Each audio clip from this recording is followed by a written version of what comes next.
Dakar Dem Dikk bi woy leen di ñu déglu li gën a neex ñu ci kanam. RFM Matin. RFM Matin. Émission bi yee waa Sénégal. RFM Matin, 7h40. Notre invitée Irène Mingassoun, bonjour. Bonjour. Vous êtes l'ambassadrice de l'Union européenne à Dakar, l'UE qui a fermé son espace aérien, l'espace Schengen qui est fermé au Sénégal.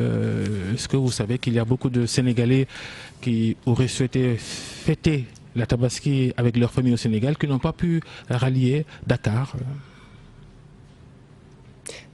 Bonjour à tous, bonjour Boubacar et bonjour à tous vos auditeurs. Merci pour cette opportunité de parler de ce sujet qui effectivement nous occupe depuis quelques semaines. Alors je voudrais préciser tout de suite que l'espace aérien n'est pas fermé. L'espace aérien est ouvert. Il y a des vols qui circulent régulièrement, en particulier depuis le 15 juillet, ouverture de l'espace aérien du Sénégal, et qui ont permis à beaucoup de Sénégalais en particulier de faire le voyage vers l'Europe ou vers le Sénégal en provenance de l'Europe. Alors ce à quoi vous faites référence, cette fermeture... Avec des profils bien précisés. Pour ceux qui... Voilà, exactement. Alors, si vous me permettez juste de revenir sur le processus qui est en cours, ce à quoi vous faites référence, c'est une recommandation qui a été émise à la fin du mois de juin par le Conseil de l'Union européenne. Une recommandation qui n'est qu'une recommandation, encore une fois, qui peut être suivie ou non par les 27 États membres de l'Union européenne, et en particulier ceux qui font partie de l'espace Schengen, et qui était finalement une recommandation principalement d'ordre interne, afin d'encourager les États membres à une approche cohérente sur la manière dont ils allaient graduellement lever les restrictions aux voyages non essentiels qui s'appliquaient depuis le début de la pandémie. Et pour ce faire, une liste de pays a été établie, une liste initiale, une liste verte, si on peut dire, une liste positive, de pays dont il était considéré que, sur base d'une évaluation basée sur un certain nombre de critères objectifs, quantifiables, l'évolution de la pandémie dans ces pays correspondait plus ou moins à la situation que l'on connaissait en Europe. Il faut vraiment relativiser l'objectif et la portée de cet exercice. Attention, si on prend l'exemple de l'Algérie, qui fait partie des pays autorisés à envoyer des avions dans l'espace Schengen. Il s'agit de l'Algérie, de la Tunisie, du Maroc et du Rwanda. L'Algérie qui enregistre plus de cas de Covid-19 que le Sénégal. C'est ce qui est considéré comme une incohérence de la part de l'UE. Vous ne m'avez pas permis de terminer ma phrase, parce que ce que je voulais dire, c'est que cette évaluation se réalise évidemment dans un contexte extrêmement évolutif. La situation pandémique, nous le savons, nous le voyons, sur les différents continents connaît une évolution qui est difficilement maîtrisable. Donc encore une fois, cette liste qui a été établie est une liste indicative, mise à jour tous les 15 jours, sur laquelle des pays peuvent être ajoutés, sur laquelle des pays peuvent être retirés. Encore une fois, il ne s'agit que d'une recommandation, et nous venions à la première question que vous avez posée, qui faisait partie, qui concernait les catégories de personnes dont les voyages sont par définition considérés comme essentiels et qui sont autorisés, qui ne sont donc pas affectés par cette restriction de mouvement. Maintenant, vous me posez la question spécifiquement sur l'Algérie. En vérité, moi, je ne suis pas en charge de cette évaluation en ce qui concerne ce pays voisin de l'Union européenne. Ce que je peux vous dire, donc je ne sais pas pourquoi l'Algérie se trouve spécifiquement sur cette liste, n'ayant pas connaissance des éléments qui ont conduit à l'évaluation de la situation de ce pays-là. Ce que je peux vous dire, c'est qu'il est vrai, le Sénégal, à ce jour, ne se trouve pas sur cette liste, mais il faut relativiser la portée de cette non-inclusion à ce stade, parce qu'elle n'est en aucune façon un commentaire négatif ou une appréciation négative de la stratégie de riposte et de ses résultats de la stratégie de riposte qui a été conduite depuis le début de la pandémie par les autorités sénégalaises. Justement, quand on sait que les critères, il y a les mesures prises par les pays qui déterminent cette liste, est-ce que cela voudrait dire que les mesures prises par certains pays, comme le Sénégal, ne vous satisfont pas ?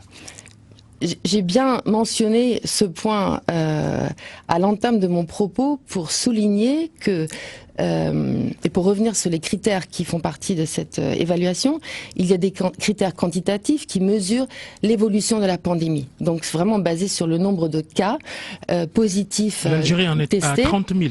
Vous avez raison. Et 30 000 d'ailleurs, cas, bon, simplement pour mettre cela en perspective, vous voyez aussi que les chiffres évoluent également en Europe. Donc encore une fois, nous sommes dans un contexte extrêmement évolutif. Mais font partie de cette évolution aussi, de cette évaluation aussi, les mesures qui sont prises au niveau de chacun des pays. Et je le disais bien clairement, la réponse qui a été apportée à la situation pandémique au Sénégal est extrêmement appréciée par l'Union européenne, par l'ensemble de ses États membres.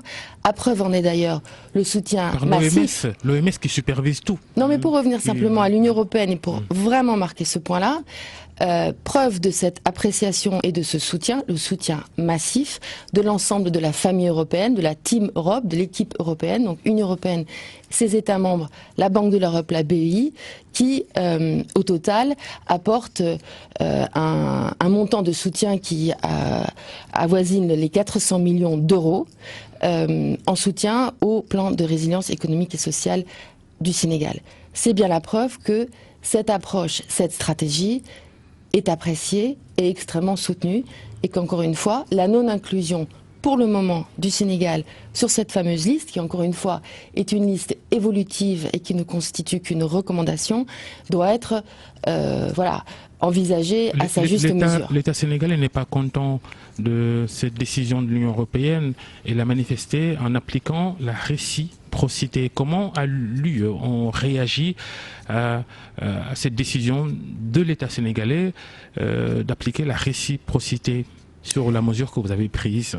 Écoutez, la réciprocité, je crois, encore une fois, est un principe tout à fait logique et normal dans un contexte comme celui que nous connaissons actuellement, où il faut avancer avec une extrême prudence sur la levée des restrictions des voyages dits non essentiels. C'est dans l'intérêt de tous, c'est dans l'intérêt des pays, c'est dans l'intérêt des ensembles sous-régionaux, c'est dans l'intérêt de vous, moi, de chaque personne potentiellement intéressée par un voyage ou d'ailleurs non intéressée par un voyage. La réciprocité, je dirais que elle est même un principe fondamental de notre approche qui doit être un engagement commun à faire ce qui est nécessaire en responsabilité mutuelle et réciproque pour protéger les personnes qui voyagent et pour également ne pas contribuer par cette levée des restrictions au mouvement à une résurgence de la pandémie, où que ce soit. Et encore une fois, certes, la mesure ou la recommandation a été interprétée de manière négative par les autorités, ou en tout cas par certaines au Sénégal. Je pense que cette réaction, en tout cas émotionnelle, est tout à fait compréhensible. Je ne commenterai pas sur cela, mais encore une fois, il faut relativiser la portée de cette recommandation. Vous ne relativisez pas, Attendez, vous essayez de fâcher dire... les autorités sénégalaises davantage, puisque vous parlez de réaction émotive. Ce que je veux dire simplement, c'est que forcément, à partir du moment où il y a une liste, la question se pose de savoir est-ce qu'on est sur cette liste ou pas. Voilà. Le Sénégal ne l'est pas pour l'instant. Il y avait 15 pays au départ sur cette liste. D'ailleurs, il n'en a plus que 13 parce qu'au moment de la première révision de la liste, 2 pays ont été retirés. Encore une fois, si le Sénégal, ainsi d'ailleurs que près de 190 autres pays au monde ne se trouvent pas sur cette liste, cela n'empêche pas les personnes qui ont besoin de voyager. Il y a 11 catégories de personnes dont les voyages sont par définition considérés comme essentiels et qui doivent donc être facilités, qui peuvent voyager, et les négociations, les discussions sont en cours entre notamment l'État du Sénégal, l'Union européenne et les pays individuellement, parce qu'encore une fois, chaque pays individuellement est responsable des modalités de voyage, du passage d'un territoire à un autre. Ces négociations, ces discussions sont en cours, en toute amitié, en tout esprit de partenariat, en toute confiance sur notre responsabilité réciproque et mutuelle, encore une fois, de faire tout ce qui est nécessaire pour protéger les voyageurs. L'on sait que, vous l'avez dit, la situation est évaluée tous les 15 jours. À quoi peut-on s'attendre aujourd'hui, d'autant que c'est aujourd'hui que vous devez rencontrer les autorités sénégalaises? Peut-on s'attendre à ce que des pays qui commencent à confiner d'autres villes soient retirés de cette liste? Je donne l'exemple du Maroc. Vous savez, je ne peux pas vous répondre à cette question. Ce que je peux vous dire, c'est qu'effectivement, ce processus d'évaluation est un processus constant. Encore une fois, cette liste, appelons-la une liste verte, une liste de départ avec laquelle on peut commencer à travailler. Cela n'empêche pas, encore une fois, de très nombreux voyages pour tous les gens qui ont besoin de voyager, d'avoir lieu. Mais encore une fois, la question se pose, qu'est-ce que c'est qu'un voyage essentiel? Il y a des catégories de professionnels, en particulier dans la santé, dans la recherche, des personnes avec des qualifications professionnelles très spécifiques, dans l'humanitaire, les organisations internationales, les travailleurs agricoles, enfin une vaste catégorie une vaste liste de catégories de personnes qui peuvent voyager.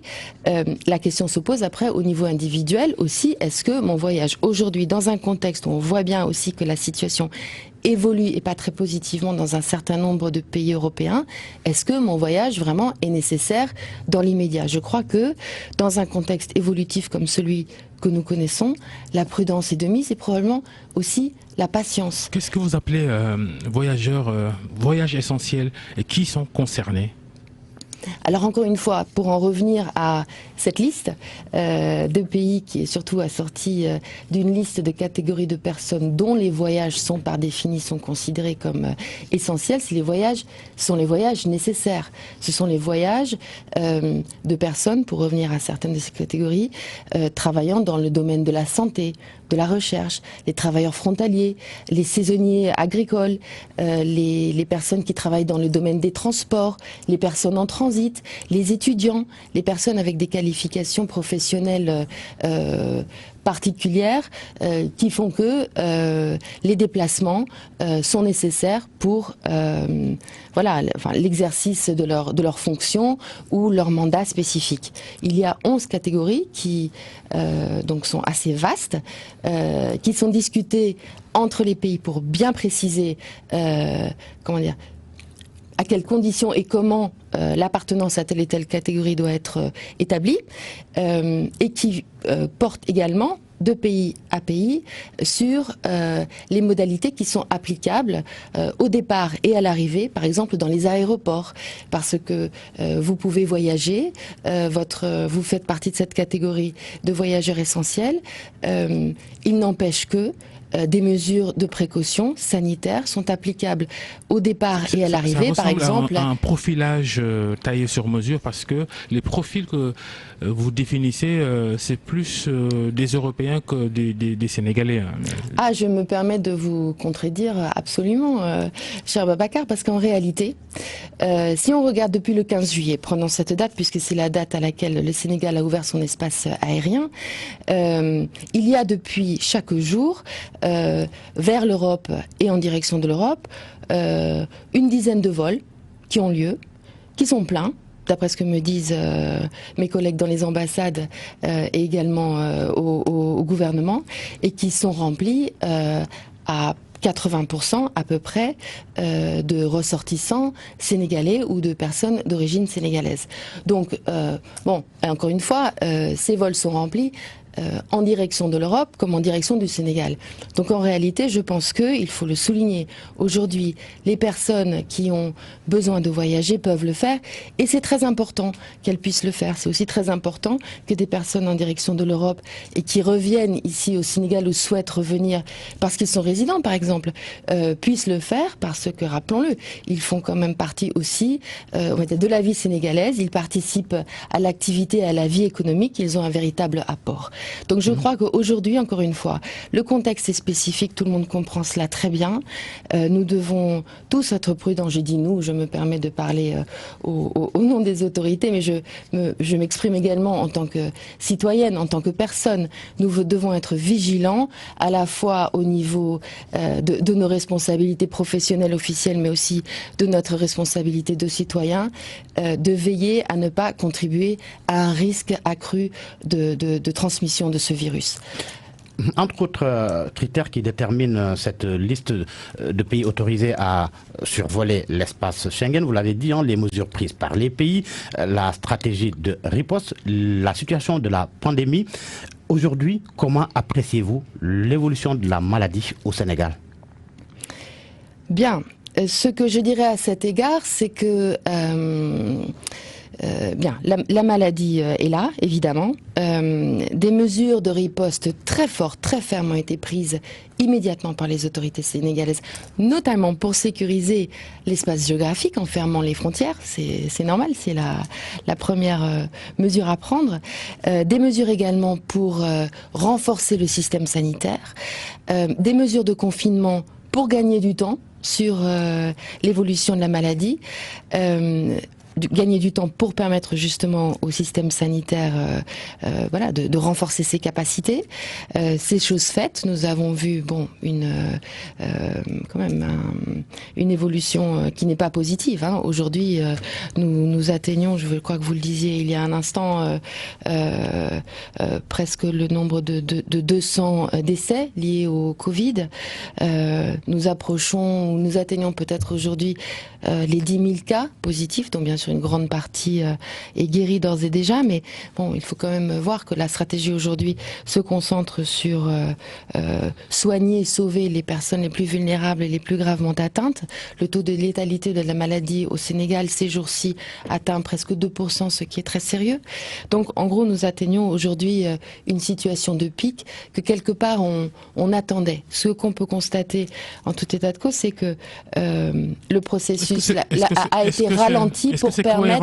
Est-ce que c'est cohérent de votre part de dire que vous êtes satisfaite de la stratégie de riposte du Sénégal et en même temps de dire que aujourd'hui la propagation de la maladie connaît un pic et que ça s'aggrave? Il est normal qu'à un moment donné, la propagation de la maladie atteigne un pic. La situation au Sénégal est que l'atteinte de ce pic a été lente, elle a été retardée grâce aux mesures barrières, aux mesures de confinement. Elle a atteint aujourd'hui un niveau certainement très préoccupant. Il faut regretter très, très amèrement, très douloureusement les décès jusqu'ici, les familles et les personnes affectées. Mais nous faisons face à une maladie qui se propage avec beaucoup de virulence. Encore une fois, la situation au Sénégal, comparée avec d'autres pays, notamment européens, est plutôt encourageante et certainement sur la capacité de réaction et la préparation du système sanitaire pour s'occuper des situations les plus graves. Aujourd'hui, néanmoins, aucune raison d'être complaisant. Aujourd'hui, néanmoins, il est important qu'au niveau individuel et des communautés, les responsabilités soient prises. Merci. Je vous remercie. Merci Irène Mingasson. Et je vous souhaite une très bonne fête. Merci. Vous êtes l'ambassadrice de l'Union européenne à Dakar. Merci Georges Déthié Diop. Da ngeen jëf mbokk yi ci ànd bi ngeen ànd ak ñun ci suba ak léegi ci RFM matin. Yéen doog jàmm. Faites confiance.